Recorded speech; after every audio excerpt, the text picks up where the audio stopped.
This channel does not promote any violent, harmful, or illegal activities. All content provided by this channel is meant for an educational purpose only. যে কাসেম সিদ্দিকী এতদিন তৃণমূল কংগ্রেসের বিরোধিতা করে আসছে, সেই কাসেম সিদ্দিকী তৃণমূল কংগ্রেসের সাধারণ সম্পাদক পদ পেলে, তাহলে কি তৃণমূল কংগ্রেসের বিরোধিতা করলে পদ পাওয়া যাবে? দেখুন, আমরা যারা তৃণমূল কংগ্রেসটা করি, আমাদের নেত্রীর নাম মমতা বন্দ্যোপাধ্যায়, নেতার নাম অভিষেক বন্দ্যোপাধ্যায়।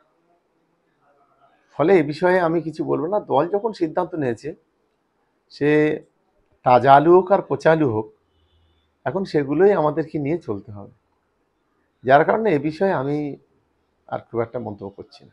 এই কথাটা শওকত বাবুর বলার কতটা রাইট আছে এটা তো প্রশ্ন থেকে যাবে, যদিও তাদের দলের অভ্যন্তরীণ ব্যাপার, আমি বলতে পারি না, তাকে আমি বেশি জ্ঞান দিতে পারবো না। যেহেতু ব্যাপারটা যখন মিডিয়াতে এসেছে, আপনি প্রশ্ন করছেন, আমি তাহলে বলি, তাহলে আরাবুল ইসলাম আবার প্রেস করে বলবে যে শওকত মোল্লা দিদিমাকে, অর্থাৎ তখন মমতা ব্যানার্জির সাথে কি আচরণ করেছিল, জীবনতলায় প্রোগ্রাম না করতে দেওয়ার জন্য সর্বোচ্চ কি কি চেষ্টা করেছিল, সেই আবার এসে ভাঙনের অবজারভার হয়ে গেল। আরাবুল এখন কোথায় সাইড লাইনে, এটা প্রশ্ন তুলতেই পারে। আমি তো ডে অনে বলেছিলাম যে শওকত সাহেব কাসেম সিদ্দিকী সম্পর্কে বাজে মন্তব্য করত, সময় এসেছে কাসেম সিদ্দিকীকে স্যার সম্বোধন করতে হবে। ভাইয়ের পক্ষেও নয়, আমি অন্যায়ের বিরুদ্ধে। না না, সেটা তো ভাইজান জবাব দেবে।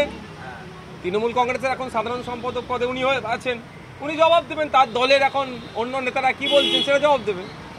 আরাবুল ইসলামের সময় ভালো ছিল পরিস্থিতি, খারাপ হচ্ছে? মোটেও কারো সময় ভালো ছিল না। একজন অধ্যাপিকাকে জগ ছুঁড়ে মারতো এই ধরনের নেতা, আর অন্যজন প্রশাসনের সহযোগিতা নিয়ে আইএসএফ এর নিরীহ ছেলেদের নামে মামলা দিয়ে কেস খাওয়াচ্ছে। এই হচ্ছে তফাৎ। একজন সার্টিফাইড নোটোরিয়াস ক্রিমিনাল, আর অন্যজন এই তোলাবাজি হ্যান ত্যান করার অপরাধে অলরেডি জেল খেটে নিয়েছে। এটা দুটো তফাৎ।